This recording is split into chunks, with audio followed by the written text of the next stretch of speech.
Maiden Voyage. 1, 2, 1, 2, 3, 4.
Maiden Voyage.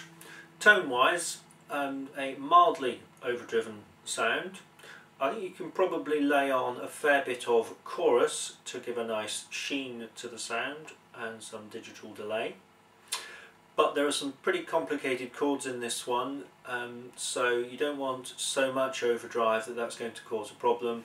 On the other hand, also remember that you can use your volume to control the amount of drive that actually comes out of the amp.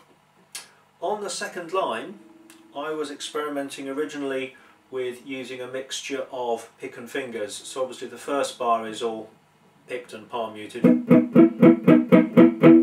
but then you can try doing pick, fingers for that. And then you could also do, for the third bar of the second line, pick, fingers, like that. I think you probably find in the end that you're going to be doing it with a mixture of downstrokes and upstrokes, as in, and then. But experiment. Feel free to try out techniques, even if either you decide that it's completely wrong or you decide that it's not something that you'd feel comfortable putting yourself to do in an exam. But nonetheless experiment with things, because basically in the end, if you only ever use your pick and never use your fingers, there's all sorts of things that you'll be missing out on. So experiment using your fingers from time to time. Section C, Joe Bennett's written a really nice little tunelet here. No, he hasn't.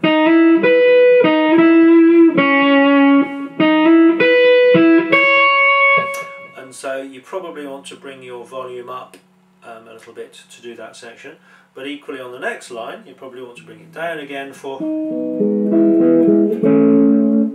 and so forth. For section E, they seem to be asking us to think of our own chord voicings for this. Well, they are. They're saying think of your own chord voicings for this.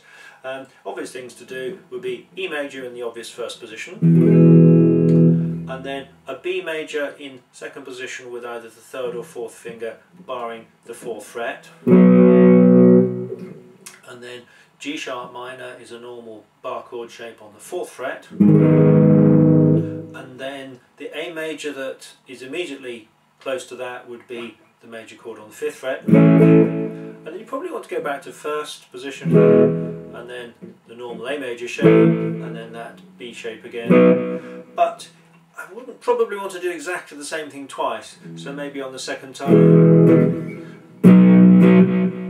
things like that. Experiment. Also, it's worth saying that if this was on grade 4, on that second line, sorry, the third line of the second page, the second line of section A, they would probably suggest that you develop the rhythm. So you might, if you're feeling bold, you might have a go at slightly adding something to the rhythm of there. That might be, for example, with a slightly muted chord here and there. For the guitar solo, don't play anything bluesy. You've heard this before. We're in E major. E major pentatonic would be a good idea. I should say though, when I say don't play anything bluesy, that doesn't mean to say everything's got to be picked in a dry, kind of clinical sort of way. Use slides, hammer-ons and pull-offs as much as you can to fit in with the general style. And if you can, organise your improvisation to basically come back to that 5th fret note that begins this repeated passage, then I'm sure that will make it seem like you've really thought about what you're doing. And I bet that examiners are going to be looking out for the crescendo. This is the last but one line starting from bar 41. So unless you're going to be using something fancy like a volume pedal, make sure that you actually pick quietly enough at the beginning that you've got somewhere to go to get louder as it goes on. So there we go, there's the Maiden Voyage.